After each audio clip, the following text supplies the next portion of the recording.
Kasih karunia dan damai sejahtera dari Allah Bapa kita dan dari anaknya Tuhan Yesus Kristus menyertai kamu sekalian. Amin. Bapak, Ibu, dan saudara-saudara yang dikasihi oleh Tuhan kita Yesus Kristus, mengawali aktivitas kita sepanjang hari ini, marilah kita mendengarkan firman Tuhan yang tertulis di dalam Roma 8 ayat yang ke-31. Demikianlah dikatakan. Sebab itu apakah yang akan kita katakan tentang semuanya ini? Jika Allah di pihak kita, siapakah yang akan melawan kita? Demikian firman Tuhan. Jika Allah ada di pihak kita, siapakah lawan kita? Bapak, Ibu, dan saudara-saudara yang dikasihi oleh Tuhan kita Yesus Kristus, jika kita membaca nats ini seakan-akan ketika kita dekat dengan Tuhan tidak akan ada lagi tantangan. Ketika kita membaca nats ini, kita akan berpikiran bahwa ketika kita menjadi orang percaya, maka segala sesuatu yang menjadi penghalang, penghambat kehidupan itu akan terhindar dari kita. Jika begitu pemikiran kita itu salah besar. Maksud tidak ada lawan kita di sini berarti tidak ada yang dapat menghalangi kehendak Allah dalam kehidupan kita. Karena keberpihakan Allah itu adalah suatu kebenaran yang mau dikatakan di situ. Allah berpihak kepada kebenaran, Allah berpihak kepada keadilan, Allah berpihak kepada orang yang percaya kepadanya. Nah, ketika kita menjadi orang percaya, ketika kita mendekat kepada Allah dan Allah berpihak kepada kita, bukan berarti kita tidak akan menghadapi tantangan kehidupan, tetapi disinilah kita akan menghadapi tantangan itu di dalam penyertaan kasih setia Allah. Kita tidak lemah, kita tidak langsung putus asa, kita tidak langsung menyerah ketika kita menghadapi persoalan kehidupan di tengah-tengah kehidupan iman kita.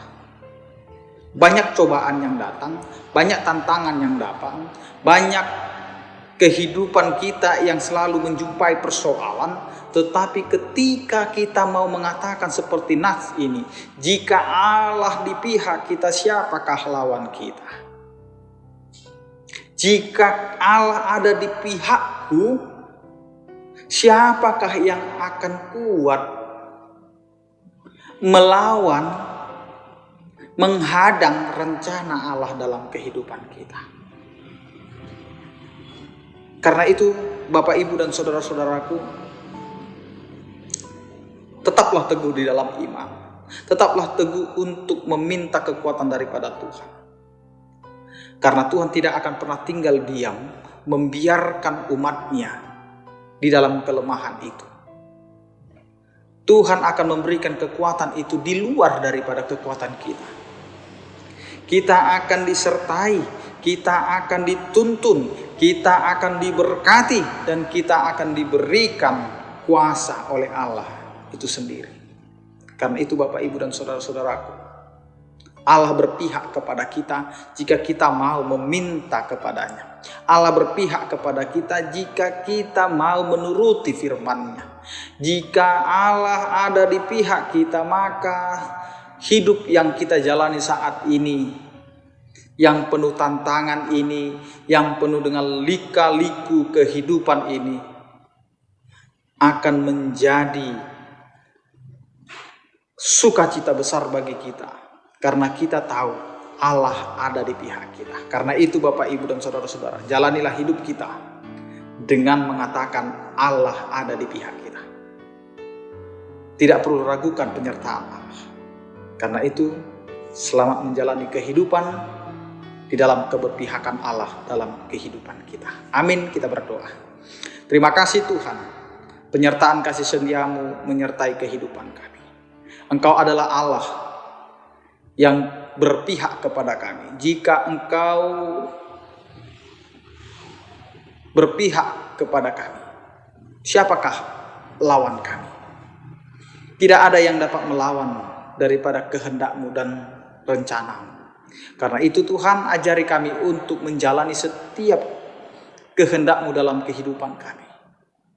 Biarlah kami, Tuhan, hidup di dalam penyertaan dan kasih setia-Mu. Berkatilah setiap aktivitas kami, agar apa yang kami lakukan itu menjadi kemuliaan bagi nama-Mu, Tuhan.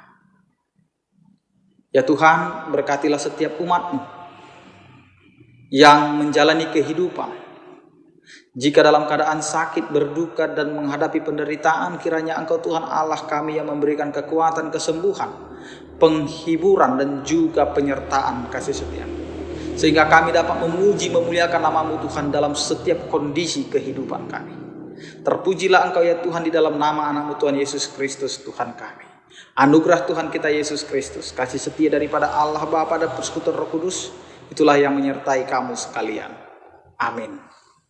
Selamat beraktivitas, tetap menjaga prokes kita, dan salam sehat dari kami. Tuhan Yesus memberkati. Horas.